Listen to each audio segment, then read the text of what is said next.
الرحمن الرحیم السلام علیکم۔ اس آڈیو میں ہم احقاق حق کو آگے کنٹینیو کریں گے۔ اس سے پہلے اگر آپ نے سبسکرائب نہیں کیا تو سبسکرائب کر لیں اور بیل آئیکن پریس کر دیں۔ تو شروع کرتے ہیں۔ اعتراض۔ ان کے دلوں میں بیماری ہے، اللہ نے ان کی بیماری بڑھا دی، بھلا بلا قصور خدا نے ان کی بیماری بڑھا دی، رحم نہ۔ ان بیماروں کو بڑی تکلیف ہوئی ہوگی۔ کیا یہ شیطان سے بڑھ کر شیطانیت کا کام نہیں ہے؟ کسی کے دل پر مہر لگانا، کسی کی بیماری بڑھانا خدا کا کام نہیں ہو سکتا، کیونکہ بیماری کا بڑھانا اپنے گناہوں کا نتیجہ ہے۔ جواب: بد زبانی اور دل آزاری تو پنڈت صاحب کی طبیعت ثانیہ ہے اور ان کے پاس اس کے سوا اور کوئی ذخیرہ نہیں، مگر آپ کی فہم و فراست قابل داد ہے۔ روحانی اور قلبی امراض کو آپ جسمانی اور بدنی بیماری سمجھے، اس سمجھ پر پتھر پڑے۔ جو اتنا بھی نہ سمجھا وہ تو اس بت کو خدا سمجھے۔ قرآن پاک نے فرمایا تھا فی قلوبہم مرض، ان کے دلوں میں مرض ہے۔ دل کا مرض کفر و نفاق، نا خدا شناسی ہے۔ پنڈت جی اپنی کمال ذہانت سے سوزاک و آتشک جانے کس چیز کو دل کا مرض سمجھتے ہیں۔ جو سیدھی بات کہتا ہوں تو وہ الٹی سمجھتا ہے۔ حماقت ہو گئی ہے ایسے تباہ شوخ بدزن میں۔ قلبی امراض کو بدنی امراض سمجھ جانا ایسا بھونڈا پن اور کوڑ مغزی ہے جس کی نظیر سوائے پنڈت صاحب کے اور کسی میں تلاش کرنا صحیح بے حاصل ہوگی۔ جو دماغ اتنا سمجھنے کی بھی قابلیت نہ رکھے وہ اعتراض کے لیے منہ کھولے تو بجز اس کے کیا کہا جائے، مگے بہر شکارے اسد آمدہ ہست۔ مرض کی حقیقت خاص انسانی اعتدال سے خروج ہے۔ اگر بدنی اعضاء کے افعال خارج از اعتدال ہو جائیں تو بدنی مرض ہے۔ اسی طرح اگر قلبی یا روحانی اعتدال سے خروج ہو تو روح قلب کی بیماری ہے۔ خدا کو نہ پہچاننا، اس کی عظمت و کبریائی، وحدانیت و یکتائی اور اس کے رسولوں اور کتابوں کا انکار سب سے بڑا قلبی و روحانی مرض ہے، جس کا قرآن پاک میں ذکر ہے۔ اوپر کی آیت میں ارشاد فرمایا وما ہم بمؤمنین، یعنی اگرچہ منافقین براہ فریب کہتے ہیں کہ ہم اللہ اور روز جزا پر ایمان لے آئے، حقیقت الامر یہ ہے کہ وہ مومنین نہیں ہیں، ان کے دلوں میں بیماری ہے۔ اوپر سے ان کی بے ایمانی اور نفاق کا تذکرہ ہے۔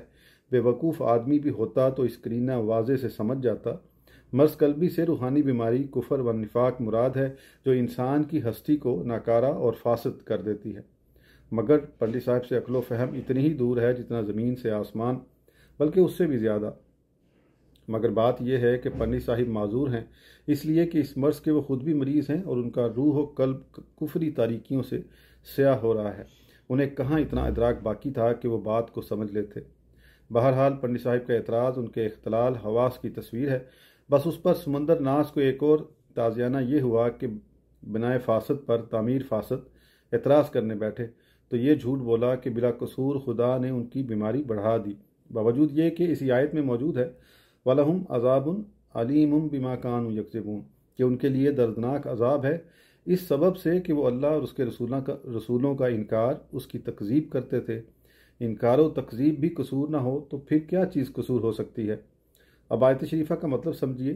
جن لوگوں نے اپنے مالک و خالق جل اللہ تبارک و تعالیٰ کی ذات و صفات، وحدت و یکتائی کا علم حاصل نہ کیا، اور جن کے قلوب اپنے مال کار کے ادراک سے قاصر رہے، اور جنہوں نے کتب الہیہ اور مرسلین کی تکذیب کی جو اللہ تبارک و تعالیٰ کی طرف سے مابعوث تھے، وہ بیمار ہیں، ان کے قلب مریض ہیں۔ جب کوئی عضو مریض ہوتا ہے تو وہ اپنے افعال کو مجرائے طبیعی پر جاری نہیں رکھ سکتا۔ آنکھیں بیمار ہوتی ہیں تو روشنی کا دیکھنا جو اس کا طبیعی فعل اور فرض خاص ہے اس کو دشوار اور تکلیف دہ ہو جاتا ہے۔ تو جب ہم دیکھیں کہ آنکھ اپنا کام نہیں کرتی تو ہم کو معلوم ہو جائے گا کہ وہ مریض ہے۔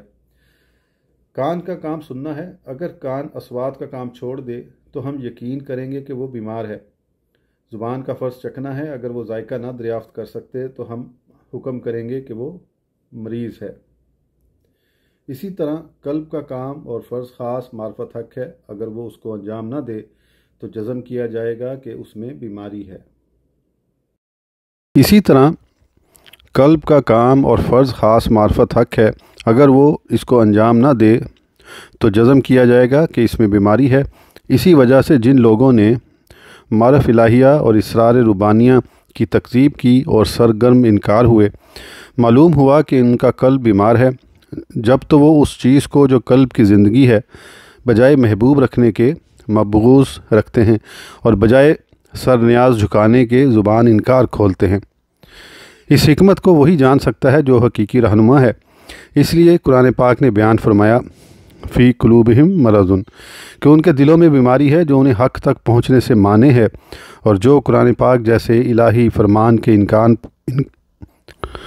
انکار پر ان کو کمر بستہ کر رہی ہے۔ لیکن قرآن پاک تو رحمت ہے۔ اگر چاند کی سی دلربا روشنی سے کتے بھونکیں تو چاند کو پرواہ نہ کرنا چاہیے، وہ اپنے دلدادگانے جمال کی آنکھیں روشن کرے۔ اگر چند بیمار قلب قرآن پاک کی تکذیب کریں تو کیا قرآن پاک کا نزول پھر مانع ہو جانا چاہیے؟ وہ اپنے شدایان حسن کی دل نوازی نہ فرمائے۔ چنانچہ ایسا ہی ہوتا رہا، جتنا قرآن پاک کا انکار کیا گیا اتنا ہی وہ دلوں پر اثر انداز ہوتا رہا۔ اعتراض: جس نے تمہارے واسطے زمین کو بچھونا اور آسمان کی چھت بنائی۔ منزل اول سورہ بقرہ آیت 22۔ محقق نادان: بھلا آسمان چھت کسی کی ہو سکتی ہے؟ یہ جہالت کی بات ہے۔ آسمان کو چھت کی مانند تمسخر کی بات ہے۔ اگر کسی اور کرہ ارض کو آسمان مانتے ہوں تو ان کے گھر کی بات ہے۔ جواب: یہ اعتراض ہے یا اپنے حمق کا اظہار۔ جو چیز محیط ہو، سر پر نظر آئے، اسی کو چھت کہتے ہیں، یا چھت کا اور کوئی مفہوم ہے؟ محض انکار کیا وقت رکھتا ہے؟ آسمان کی چھت ہونے پر کون استحالہ ہے؟ کون محال لازم آتا ہے جو پنڈت جی اس قدر بدکے؟ جہالت کی تو یہ بات ہے کہ ایسی نفیس تعبیر پر نافہمی کے ساتھ زبان تان کھولی جائے۔ مسخرہ تو وہ موترس ہے جو بے دلیل عناد اور تنصبہ انکار کرتا ہے۔ آپ کو ابھی زبان دانی اور انداز سخن سے شناسائی نہیں ہے، اور آپ کا دماغ فضحا ایسی تعبیروں سے اپنے کلام کو زینت دیتے ہیں، اور آشنائیاں علم و ہنر اس سے لطف حاصل کرتے ہیں۔ اردو کا ایک شعر ہے جو شاعر کی خوش بیانی اور شیریں کلامی کا ثبوت ہے۔ گو پنڈت صاحب کو اس کے لطف سخن کا ذوق نہ ہو، مگر اہل نظر تو نتیجہ نکالیں گے۔ اس امید پر میں وہ شعر پیش کرتا ہوں: خدا دراز کرے عمر چرخ نیلی کی، کہ بے کسوں کے مزاروں کا شامیانہ ہوا۔ محاورہ اور زبان کے جاننے والے، فصاحت و خوش بیانی کے ماہر تو اس شعر سے لذت حاصل کریں گے، مگر پنڈت جی جنہوں نے وید کی گپ جپیوں کے سوا اور کچھ دیکھا ہی نہیں، یہ شعر سن کر نہایت پریشان ہو جائیں گے کہ آسمان شامیانہ کیوں کر بن گیا۔ لیکن کسی شے کا کمال پنڈت جی کی بدفہمی سے میلا اور عیب دار نہیں ہو سکتا۔ یہ اعتراض تو خود ہی پنڈت جی کی ہوش مندی اور لیاقت کا ثبوت ہے، مگر اس کا آخر جملہ اور عجیب طرح ہے۔ فرماتے ہیں: اگر کسی اور کرہ زمین کو آسمان مانتے ہوں تو اور بات ہے، اب کہیے کہ اس سے بڑھ کر اور کیا مسخری ہو سکتی ہے؟ زمین کے کتنے کرے پنڈت جی کو ثابت ہو گئے، یا کوئی خواب دیکھا، یا طبقات الارض کو اپنے محاورے میں کرہ زمین سے تعبیر کی؟ اگر ایسا ہے تو اس کا چھت ہونا کیوں کر مقصود؟ غرض بات وہ ہے جو کسی پہلو پر درست نہیں بیٹھتی اور اس کا کوئی محمل صحیح نہیں نکلتا۔ حقیقت یہ ہے کہ پنڈت جی کو سنسکرت میں تو کوئی علمی بات نظر نہ آئی، یورپ کے فلاسفہ کے اوہام دیکھ کر آپ کی آنکھیں چندیا گئیں، اور چوپچے کے مینڈک کی طرح نالے کو سمندر سمجھ گئے، اور جھٹ پٹ ان خشک فلسفیوں کی کچھ دماغیوں اور پریشان خیالیوں پر ایمان لا کر اس کو حقیقت واقعہ اعتقاد کرنے لگے۔ فلسفی کی یہ معنی نہیں ہے کہ وہ حقائق اشیاء کا جیسا کہ وہ نفس الامر میں ہیں عارف ہو، بلکہ فلاسفہ حقائق اشیاء میں غور کرتے ہیں اور جس کے ادراک میں عقل بھی عاجز ہے، وہاں وہم سے کام لیتے ہیں، تو لا محالہ ان کو بیشتر اور اکثر کو عذب اور اباطیل کا قائل ہونا پڑتا ہے۔ یہی وجہ ہے کہ ان میں باہم اختلافات ہیں۔ حقیقت تک رسائی ان کے قبضہ و اختیار میں نہیں۔ عالم میں کسی ایک شے کی حقیقت فلاسفہ کو یقینی اور قطعی طور پر مکشوف نہیں ہوئے۔ انہم الا یظنون، خیالی پلاؤ پکاتے رہتے ہیں۔ فلسفے کی حقیقت اسی قسم کے چند انسانوں کے اوہام و خیالات ہیں۔ اس پر ایمان لے آنا اور اس کو یقینی اور نفس الامری حقیقت خیال کرنا بالکل غلط ہے۔ اگر ایسا ہوتا ہے کہ فلسفی کسی چیز کی نسبت ایک رائے قائم کرتا ہے، دلائل لاتا ہے، مدتوں اس پر اڑا رہتا ہے، زمانے سے اس پر جنگ و جدل کیا کرتا ہے، اپنے خیال میں اپنے آپ کو سچا اور اپنے مقابل کو بے علم و جاہل جانتا ہے، لیکن زمانہ دراز گزرنے کے بعد اس کو کچھ ایسے وجوہ مل جاتے ہیں جن کی بنا پر وہ اپنی پچھلی رائے سے ہٹ جاتا ہے اور اب اس کا شدت سے مخالف ہو جاتا ہے۔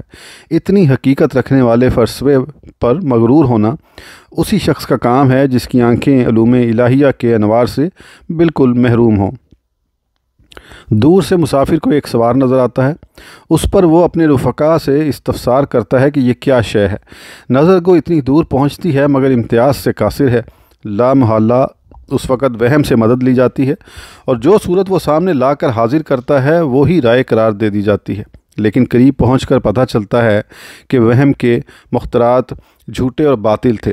آسمان تک نظر تو پہنچتی ہے اور اتنا بتاتی ہے کہ وہ کوئی شے موجود اور مخصوص و مبصر ہے، لیکن اس کی کیا حقیقت ہے یہ بتانا نظر کا کام نہیں ہے۔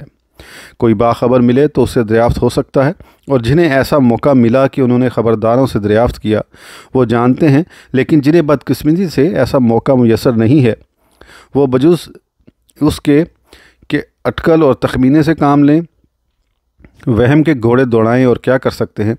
آپ فلاسفہ کو دیکھیے تو اس مسئلے میں نہایت مضطرب اور باہم مختلف ہیں۔ ایک کہتے ہیں کہ فلک جسم ہے اور متحرک ہے اور حرکت اس کی مستدیر ہے اور دائمہ ہے اور اس میں خرق و التیام ممکن نہیں ہے۔ دوسرے کہتے ہیں کہ وہ کوئی جسم نہیں، آنکھوں ہی کا قصور ہے، نظر ہی کی خطا ہے۔ یہ دونوں اندھوں والے ہاتھی کی طرح باہم لڑ جھگڑ رہے ہیں۔ چو ندید ند حقیقت را افسانہ زدند، کسی کو بھی یہ خبر نہیں کہ واقعہ کیا ہے، آسمان جسم ہے یا نہیں، اور ہے تو کیسا ہے۔